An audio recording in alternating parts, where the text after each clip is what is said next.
evening and welcome to Meticulous Moments. My name is Juanita Kapp. You can reach me at meticulousmacarons@gmail.com or find me on LinkedIn. Since the COVID-19 pandemic hit the globe, I've had the wonderful privilege to meet a wide array of fantastic individuals.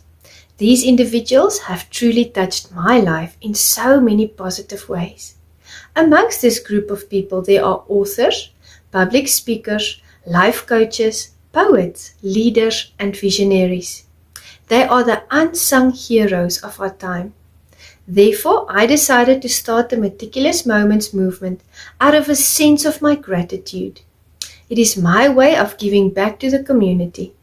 Let us share and reshare their stories in an effort to build a better society.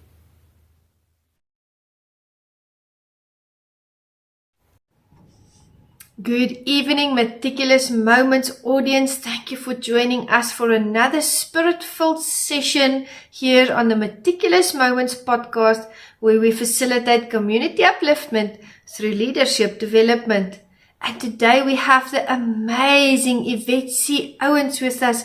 It is such a wonderful privilege to spend time with her discussing the topic of leadership. Yvette and I had a wonderful session together, absolutely phenomenal. She's also a minister. She is a woman of God, a worship leader. And, enjoy this session with us as we learn more about this leading lady. What a wonderful outlook she has on life. A little bit more about Yvette. She is a keynote speaker, workshop facilitator, trainer, and a consultant. Now, Yvette is so much more than that.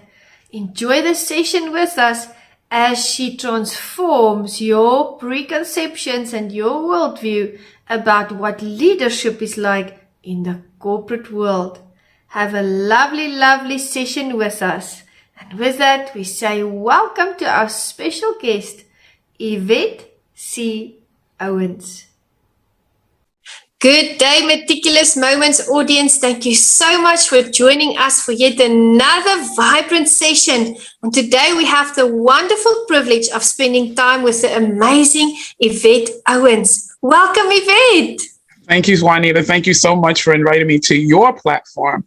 I count it an honor and a privilege. Thank you very much. I deeply appreciate that. Yvette, I've known you a little bit. We've gotten to talk on a Zoom or two. We've been on some CLA calls together, I'm sure, and we had a lovely virtual coffee. But for the audience members who do not know you yet, would you just like to introduce yourself to them? Sure. I'm Yvette C Owens. I am the creator and founder of Destiny Speak, where I help leaders create healthy environments where everyone can thrive, because I believe everyone, if you've invited them along your journey to fulfill your vision, to satisfy your services, to make your products, to really meet your customers where they are, then they need to know that you have empowered them and given them options to be their best selves. Because when every individual becomes their best, then your organization becomes the best. And if you are an individual, I empower you to recognize that the things that you encountered, maybe you've encountered some trauma, maybe you just encountered some disappointments in the workplace or even in faith-based organizations, because let's just face it, it can happen there as well, community organizations, wherever you find yourself needing to be uplifted, needing to get unstuck, I'm here for you. And so that's what I do. I'm also a minister and a worship leader. My sisters and I have recording CDs, worship CDs. I come from a family that's firmly rooted and deeply rooted in the Christian walk, not just practicing it, but on both sides. I was blessed with that, and I understand that who much is given, much is required. So yes. I'm a speaker. I'm a workshop trained facilitator. I'm an author. I have 3 books, Conquering Corporate Enemies, Mind, Personalities, and Situations. And there's a companion workbook. And then my third book is No Bosses Allowed. It's an ebook, Lead to Serve and Transform, because there is a difference between who a boss is and what a leader is. And I know we like to say, oh, I'm bossing up, I'm being the boss lady and all that kind of stuff. But really, do you really want to be the boss, or do you want to be a leader? Because many of us are going out and venturing out on our own to be a leader because we want to get away from the boss. So do you want to really recreate what you just left? I don't think so. Exactly. And so I also have a podcast, and my podcast is Company Culture with Yvette C Owens, where I address and we really just look and talk about the behaviors that really define organizations far greater than your products and services and your marketing. And so you want to intentionally define your culture and reinforce it, because if you don't, somebody else will. So I think that's most of who I am. I'm a grandma. I have a daughter. I have 2 lovely grandchildren. One just born on the 15th of this month, and I get to have her tomorrow night. So I'm excited about that. So yeah. Congratulations, Yvette. Absolutely. That is so wonderful. A new life is coming to this world. I can't wait, to see the photos. I'm sure you are delighted to be a grandmother. And, your personality is so warm and inviting. And what you offer the world is really something that is very necessary in a contemporary setting that we are in, because we see people hurting, we see systems changing, and we have to adapt to that. And I really feel you help people with an inviting manner and a heart-centered leadership to facilitate that adaptability that they need to cultivate. So before we go into the tougher questions, I would like to ask you about that beautiful painting behind you, because it is just so vibrant. It suits you so well. It's beautiful. Thank you. I'm going to just pan a little bit so everybody can see the full shot. So this painting was done by a young lady. She's an artist, local artist, actually in my church. Her name is Shanice Nolan. And she was actually painting it doing worship. So many of you may know about people who are worship artists. Yeah. So as we were worshiping on our worship team, she was painting. And when she finished it, I said, that one is mine, because as I see it, it's going into the world, it's going into the cities, it's going into corporations with the Spirit of God. That green and blue, I felt it was with the Spirit of God that we're going forth and making power pure. Because, when people hear my book, they say, conquering corporate enemies, they think I'm against corporate. Absolutely not. 42 years in corporate, it served me well. I'm just saying we can do it better, and we have to do it better, and no more just accepting it as is, right? Because a lot of people will say, oh, well, that's just a game, and that's just the way you got to do it, and that's what, just learn how to play the game. No, too many people are being hurt by it. So yes. Actually, you were just saying what I was thinking, because, I'm also in the ministry, and over the years in the ministry, I've also worked in the corporate space. So I've always made sure that I keep ahead, with the trends and what's happening in the corporate world, and to, develop personally and professionally. And when you said that, people say no, and I've heard that before myself with these very own ears, just play the game. Everybody's playing the game. That's how it's done. Yvette, I can't agree with you more. People get hurt in the corporate world unnecessarily because of poor systems that are set into place. We are living in a broken world and a broken society, and we need more of the church and of the Spirit of God in the corporate world. And that's why I love what you do, because you are a pioneer, and where the Spirit leads, He is going to just pave the way so that we can change corporate to be something pleasant. It has to be a place where people want to go to work, where they don't sit on a Sunday night. I know people that sit on a Sunday night, they are so depressed because they have a Monday morning meeting and they dread it. Nobody is supposed to feel like that. That's not what the world is about. So, I can just feel the Spirit of God, when we speak. I feel that energy from God. And I know you are a minister. and you're a worship leader. And I want to ask you, because the topic for us, is leadership. I want to ask you, have these roles shaped you into a better leader? Being a minister, being a worship leader. Would you elaborate on that for us, please? Yeah. So I was raised again to be a leader in the church. Both my parents were ministers of music. They were leaders. They led youth. They led men's ministries. They led women's ministries. My mom was always a leader in Christian education. And so it's just when you're around leaders, you become a leader. Yes. When you're around leaders, you become a leader because leaders push you to be a leader. So, people would say, oh, we need someone to do this. And my mom was always saying, Yvette will do it, or Catrice will do it, or Donna will do it. One of my sisters, she was always volunteering us for something, right? And we didn't, and we just said yes, because that's what we, okay, we were told to do it and we did it. And so, but it really shaped us into how to be leaders, and it shaped us into how to minister and meet people right where they are, to the point and for the purpose of taking them to where they never thought they could go. Yeah. And so when you have the ability to, even as a worship leader, you have people who come to the worship team, and they may come because they have a gift in singing or a gift in playing, but are they presenting themselves as a full, pure gift before God? Yeah. And so that's what the leadership in both of those roles, and ministry is really serving. We all should be ministers, right? To serve people, to serve the kingdom. And so where we have gifts within ourselves, I was raised and taught that whatever you have the ability to do, you should be doing it first unto the Lord, and then unto the world.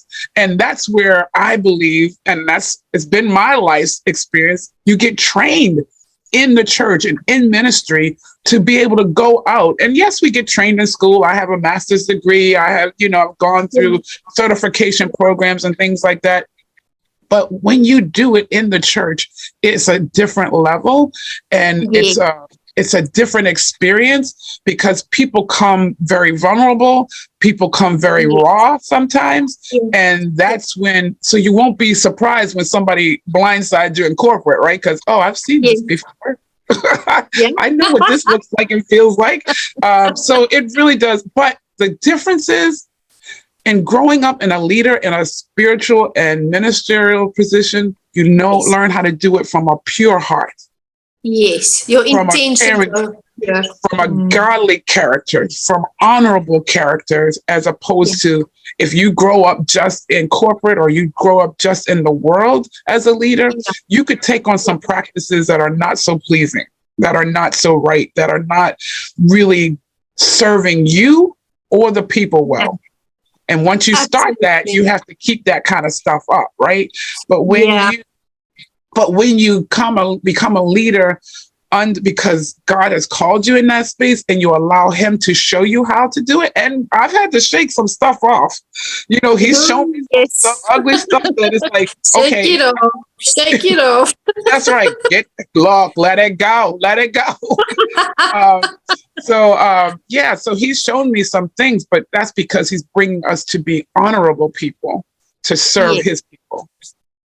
Absolutely. I agree with you. Being in the ministry is not an easy task. I'll say that to the audience. You and I know that.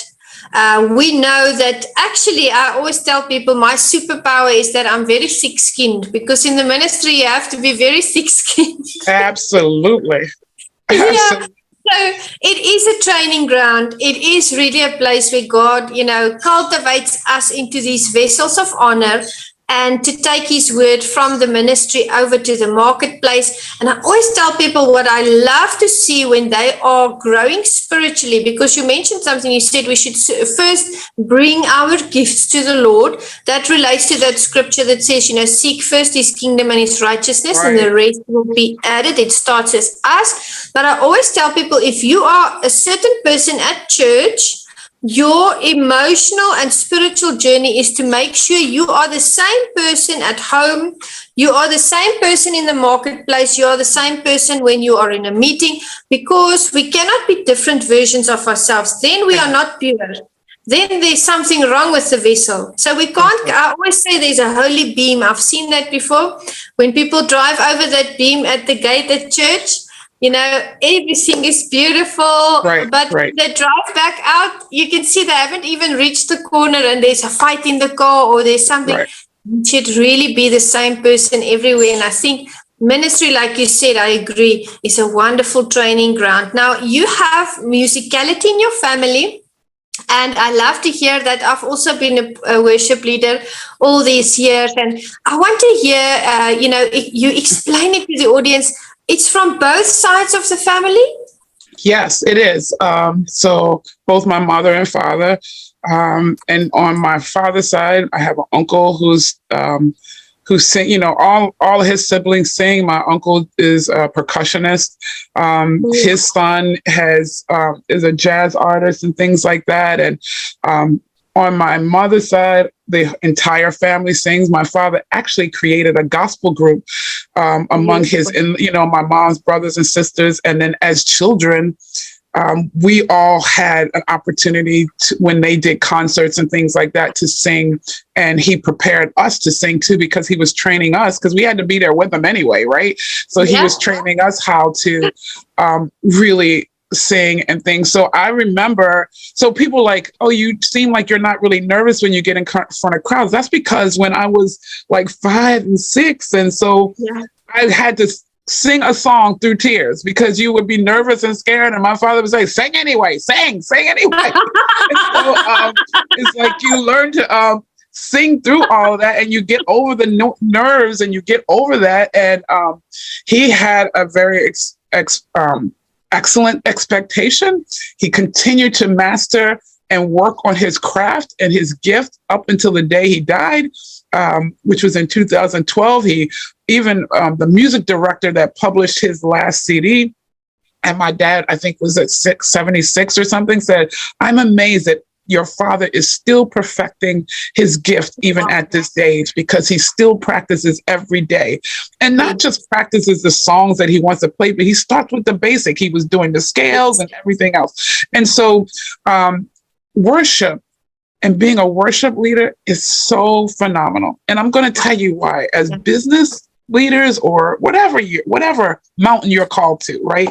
Whether it's entertainment or whether, I can't tell you how many times I've been on the platform leading worship or being a part of the worship team, and that strategies are downloading. Yes. Holy Spirit is giving me ideas and talking to me about, okay, this is what we're going to do. This is about my business, about how I'm going to my next meeting. And so people are like, oh, I can come after the worship time. I can come after this. And it's like, you just missed your one-on-one time with Holy Spirit, because it's those times, many of those times, he is actually saying, and many of those times he's burning off that stuff, that consuming fire comes and says, you know what? You want perfection, you want excellence, but you need to learn how to love in an imperfect place. I heard him say that to me on the platform, doing worship. And so don't forsake worship, because that is that one-on time when you say, I'm going to come and love on you, Father, I'm going to come on love on you, Abba, as you love on me. Absolutely. I resonate with that so clearly. Yvette, with guitar, I play the acoustic and bass and a little bit of drums and keys. And I also made a gospel CD in 2013. And we had 12 tracks on there. Yeah. So, when we get on that stage, when I get behind that microphone and I have my guitar, I've tuned it, I've done my praying. I normally don't consume anything before I go to church on a Sunday. It's like my morning fast before I go into the presence of the Lord. So, when I pick up that guitar and I start to play, when I play that first note, it's just like, if I can describe it with a sound, it would be, I just feel that the Lord is, the channel is just open. And to explain that to people, that time in the presence of the Lord is for the church and it's to worship God, but the ministry that's here and here while we are being those vessels, I mean, the Spirit of the Lord is just so tangible. And I also tell people, don't miss your Sunday morning worship service. You are going to go into the week unprepared. You won't have your armor on. You wouldn't have received the revelations that God wants to give you, and you will not be re-energized. And I wish people, I see after the COVID, I'm not sure how it is in America, but I see after the COVID that people have gotten used to doing the online way of church. So they don't necessarily flock to the building. And there is a place for both of these. Right. But we have to still come together in the corporate sense. Absolutely. There's something that you miss when you're not in person in the corporate corporate setting. And I get it. I mean, during COVID, we got comfortable. Let's just face it, right? We got comfortable. It's like, oh, I don't have to rush to church. I don't have to rush and get the kids together. I don't have to rush and try to get breakfast before I go in or whatever. I don't have to figure out what I'm going to wear. I just put something on top, or not, because nobody can see me. I'm just there, whatever. I get it. But God, you really use that time for us to get closer to him. Yes. He really wanted that one-on time with us to say, what are you doing? I know you're going to church. Are you doing church or are you being church? Yes. And so he used that time for us to become more of the church, more of the ecclesia. And so that's why he, and there's many other things he was accomplishing during COVID. I'm not just saying that, but for the believer, that was one of the primary things. But now it's time for us to come back into fellowship with one another in the building so that we can feel and touch the very tangible presence of the Lord. Yes, he's everywhere because he's omniscient, omnipresent, all of that. However, there is something, and he said it in his word, forsake not the assembly of one another. He didn't say that he didn't just say that because he wanted us to be together. And so I would encourage you to come together. We just had Bible study on Wednesday, and someone invited a young lady, and she came in and she said, and she was like in tears. She said, I now know what I've been missing since I haven't been in church. Because she's obviously a believer, but she's been away for COVID, And so this person invited her, and she's like, I am so grateful that I'm here because I now know what I've been missing. And that was such a powerful testimony for her to share. And she was a visitor. She wasn't even a member of our church, but she came and she expressed that. So heed Juanita's words. Don't get to church. Get in the body of believers. Get in the and you know what? If you're because many churches closed, right? But get together with a bunch of believers, come together and worship. There are house ministries, whatever. Don't stay alone because the enemy wants to separate us. Absolutely, that's what he does. He divides and he conquers. Doesn't go to the flock where the shepherd is, looking after.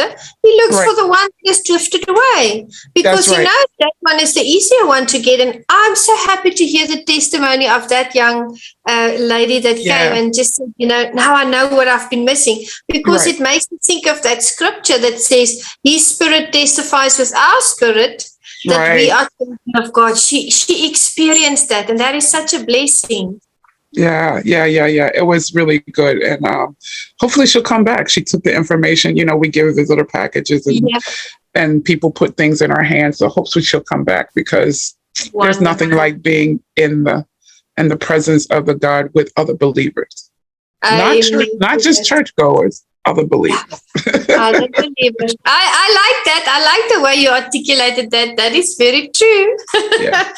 We've heard your heart, your vision, your mission, what you want to accomplish in the corporate world, what you are going to accomplish in the corporate world, I'd say. And I just want to know, where did that start? Because your mission is to really make the corporate world for people more pleasant,